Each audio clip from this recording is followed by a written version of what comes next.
Iran is currently undergoing a truly historic transformation. Every street in the country is celebrating the collapse of a 4-6-year-old oppressive regime. A wave of unprecedented enthusiasm sweeping through the nation. The landscape of fear and iron-fisted rule that has lasted for half a century is now fundamentally changing. But the source of this profound shift is neither police sirens nor traditional popular protests. Instead, we hear the joyous cries of millions celebrating their newfound freedom. From Isfahan to Karaj, and from Tehran's most conservative neighborhoods to its affluent northern districts, the same voices echo. People are declaring the regime's actual collapse by waving pre-revolutionary flags, with "Long live the Shah" slogans, preparing the country for a completely different system of governance. Welcome to Strategic Horizon, where we dissect the geopolitical earthquakes shaping our world. The trigger behind this festive atmosphere in the streets occurred on February 28th. This date didn't just redraw the geopolitical map of the Middle East. It marked a pivotal moment that we will explore. On that day, a total of 200 warplanes took off from Israel and successfully hit nearly 500 strategic military targets without a single loss. Russia's S-300S and Tor missile systems, along with Iran's national Bavar and Arman systems, were effectively blinded. However, the damage caused by this attack is merely the tip of the iceberg. The real critical point is that the people took to the streets without any restraining factors, chanting slogans in support of the Shah. This public outpouring was directly linked to the elimination of Ali Khamenei by the US and Israel. Donald Trump and Benjamin Netanyahu appeared before the world, both leaders stating that this simultaneous operation directly targeted the nerve center of the regime, Ali Khamenei's residence. The Beta Rabari complex, where the 86-year-old leader was located, was hit with high-precision bunker-busting munitions. This created a huge shockwave at the very top of the regime. Within hours, Trump's clear statement from the White House that Khamenei was dead changed everything in Iran. Netanyahu's words, suggesting there were many signs that Khamenei was no longer among us, further shook the Tehran regime. Satellite images and data leaked from NASA's thermal imaging systems confirmed these statements. Massive black smoke columns and charred building complexes were visible at the coordinates where the leadership's house was located. Finally, the announcement expected from Iran came in the early hours of March 1st. Iranian state television confirmed the death of Supreme Leader Ali Khamenei. A 40-day period of official mourning was declared following the news. It was reported that the religious leader was in his office during the attack. The immediate aftermath revealed that the regime would not be able to regain its former power after this massive loss. This situation harks back to the most important and critical point of the popular uprising that took place between December and January. Namely, the way was paved for the arrival of a new leader in Tehran to replace Khamenei. As protests continued in the streets of Iran during those days, the people consistently chanted one thing: "Long live the Shah." When the top echelons of the state collapsed, the name expected to fill that void reappeared on the scene years later. Reza Pahlavi, the son of the last Shah, who had been in exile since 1979. For Iranians, this marked the beginning of a fateful moment. The exiled crown prince addressed the Iranian army, police, and security forces directly, inviting them to abandon the sinking ship of the regime and stand with the people. Pahlavi declared, "Now that the Islamic Republic is collapsing, my message to the country's military, law enforcement, and security forces is clear. Join the nation and help ensure a stable and secure transition." This strategic call was a new turning point for the Iranian people.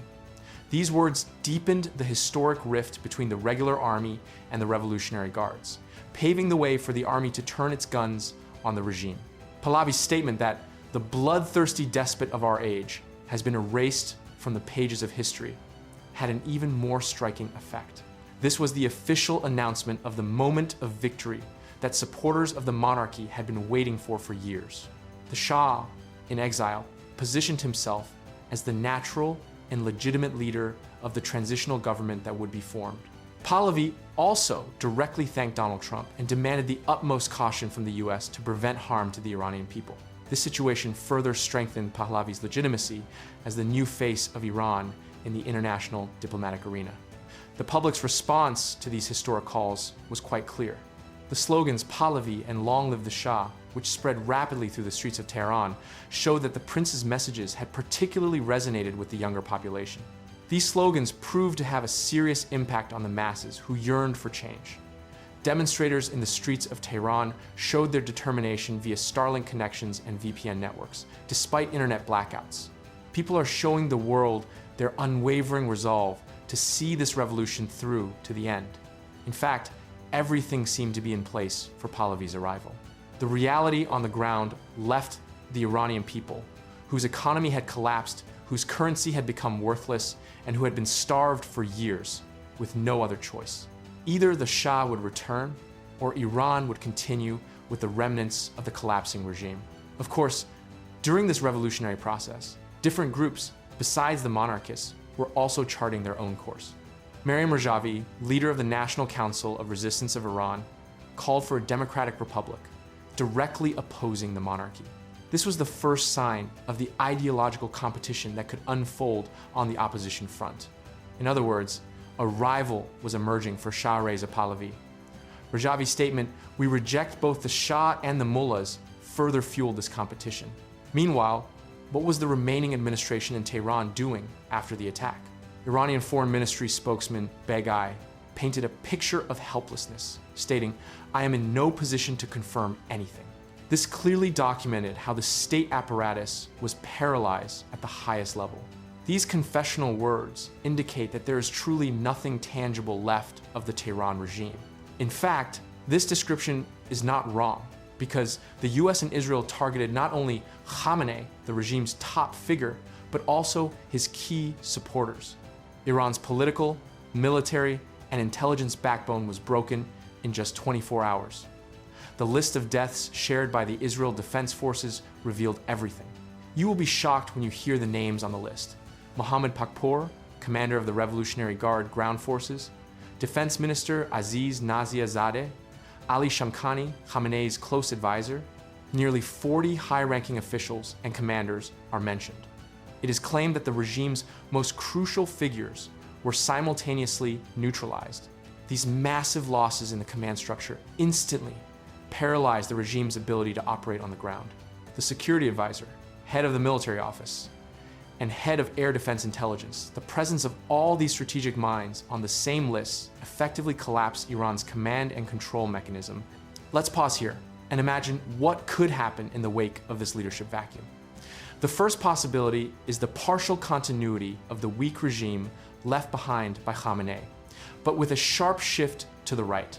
Within this possibility, a power struggle could begin among IRGC factions.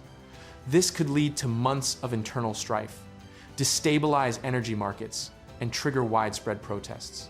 Furthermore, public reactions, such as celebrations in cities like Tehran and Isfahan, could fuel this struggle. This situation would force the regime into greater repression. The IRGC may seek to seize complete control, establishing a less religious, more military-dominated authority.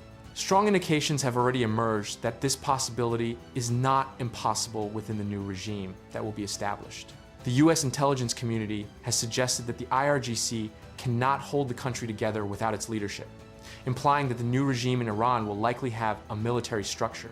However, in this scenario, Iran closes itself off, seeks economic agreements against sanctions, and weakens its proxy forces. But the risk of civil war increases in the long term. A more optimistic scenario is that the popular uprising completely collapses the regime. Celebrations following Khamenei's death could turn into organized opposition with calls from figures like Reza Pahlavi, prompting security forces to switch sides. This scenario, encouraged by US immunity offers, could lead to a democratic transition. However, due to the lack of an organized alternative, chaos is likely to persist within the country. The worst-case scenario is complete state collapse and the continuation of uncertainty. Ethnic and regional divisions could erupt at this very point. Iran could become vulnerable to intervention by neighboring countries. This could signal a much longer war in the Middle East. Factors such as the reconstruction of nuclear facilities will bring international intervention much more to the forefront. At this point, it is unclear which possibility will materialize. But in any scenario, economic collapse, regional tension, and internal turmoil seem inevitable. So, can the remnants of the regime determine the new leader? That is a new name. At this point, names such as Khamenei's son, Mojtaba Khamenei, or Hassan Khomeini come to the forefront. According to Iran's constitution, the supreme leader's successor is elected by the 8-member Assembly of Experts. This process is based on religious qualifications, political loyalty, and the continuity of the regime. With Khamenei's death, names such as his son Mojtaba Khamenei and Ruhollah Khomenei's grandson, Hassan Khomeini, will be evaluated according to this law. However, the realistic chances of these candidates are limited by the regime's internal dynamics, public reactions, and international pressures. Let's take a closer look at the first successor. Mojtaba Khamenei, born in 1969, is his father's second son and is known as one of Iran's secret power centers. He completed his religious education in Qom but holds no official title. Instead, he plays an influential role in the Supreme Leader's office, overseeing intelligence operations, influencing IRGC appointments, and managing his father's inner circle. Mojtaba Khamenei is a hardline conservative who reflects his father's views. He is a figure who supports anti-Western policies and the axis of resistance. He has long been speculated to be a successor candidate. This is because it is known that Mojtaba played an active role in decision-making processes during Khamenei's health issues. Some reports and exposés claim that Mojtaba has already been announced as the new leader, as highlighted by Iranian media. He may be supported by the regime's militarist wing because Mojtaba is seen as someone who will continue his father's legacy. A time of war could create an urgent need for transition and influence the Assembly of Experts in Mojtaba's favor. However, no definitive and official statement has been made on this matter. So far, Mojtaba's biggest problem is the perception of monarchy in the country. The Iranian Revolution was anti-monarchy, and Ruhollah Khomeini rejected the family legacy. Therefore, Mojtaba's election could cause anger among the people. Now, let's look at the other candidate, Hassan Khomeini. Hassan, born in 1972, is the grandson of Ruhollah Khomeini, the founder of the revolution. Hassan Khomeini received religious education in Qom and holds the title of Ayatollah. He is reformist-minded and supports women's rights, economic liberalization, and dialogue with the West. Hassan's presidential candidacy was rejected in the past. His legitimacy is high due to his lineage. He represents the pure legacy of the revolution. Popular celebrations and a wave of opposition could open the door to a reformist leader. Hassan Khomeini has supporters in the Assembly of Experts and could be a figure of compromise in the post-war transition. However, this successor to Khamenei also faces some obstacles. He is marginalized as a moderate by hardline conservatives. The IRGC and the judiciary see him as a threat. He faces criticism for diluting his grandfather's legacy. His chances would increase if the regime's military wing were to change completely, but they are low under the current structure. Both candidates have a chance. If Mojtaba is elected, the regime will harden. If Hassan is elected, reforms may come. However, uncertainty prevails. The other candidates are Judiciary Chief Gholam Hossein Mohseni Ejei and former Parliament Speaker Ali Larijani. The situation after the attack and the protests will likely affect this new regime process. However, Iran has secondary actors who are in too difficult a situation to wait for the regime to change. Its proxy powers. Tehran is now completely leaderless. So, will those close to the regime listen to it without an effective leader? Although he was known to be ruthless, Khamenei had enormous influence within the Tehran regime. Everyone listened to him, and even if they didn't agree, they didn't take any countermeasures. But with his removal, Iran's proxy elements are now also leaderless. Hezbollah, the Houthis, and Shiite militia groups have fallen into a major strategic vacuum with the overnight disappearance of their command centers and financial resources in Tehran. The paralysis of the IRGC, the protective umbrella of these proxy forces, means the breaking of the siege pressure Israel has felt on its borders for years. Of course, neither Israel nor the US should become completely complacent in the region. Experts and military analysts are warning because the retaliations that occurred just a few hours after the attacks have created enormous dangers in the region. What will happen in the continuation of this process is hidden in Iran's response to the joint US-Israeli attacks, because this collapsing structure found no other solution than to attack its surroundings in desperation. The Tehran regime targeted 8 different countries following the US and Israeli attacks. Iran's limited ballistic retaliations hit some early warning radars and bases at US installations in the Middle East. This was seen as an attempt by the regime to pose a regional threat even as it was dying. However, the absence of central authority turned these moves into a desperate reflex rather than a strategic victory. Nevertheless, the attacks on the Al Udeid base in Qatar caused hearts to skip a beat. Following these attacks, US Central Command raised the alert level in the region to its highest point. This already signaled that Iran's remaining military capabilities would be systematically destroyed. The most notable retaliatory step was the missile and drone attacks on the headquarters of the US Navy's Fifth Fleet in Bahrain. Hours after the attacks that killed Khamenei, ballistic missiles, cruise missiles, and kamikaze drones like the Shah 136 targeted the Fifth Fleet. The Fleet Service Center was hit, and emergency response teams were deployed. High-rise residential buildings were also affected by the drone attacks. The Bahraini government declared the attacks a violation of sovereignty. Simultaneously, the attacks also targeted US bases in Al Dhafra in the UAE, Kuwait, Jordan, and Saudi Arabia. Violent explosions were reported in these areas as well.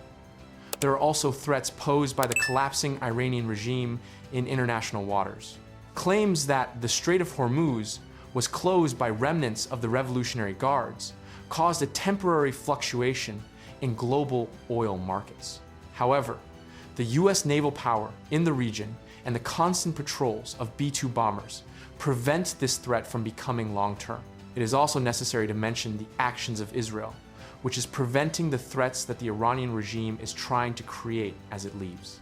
Israel's Arrow 3 anti-ballistic system's outstanding success outside the atmosphere is, of course, at the top of the list in this regard. As you can see in the video, the Arrow 3 air defense system destroys the Iranian ballistic missile outside the atmosphere.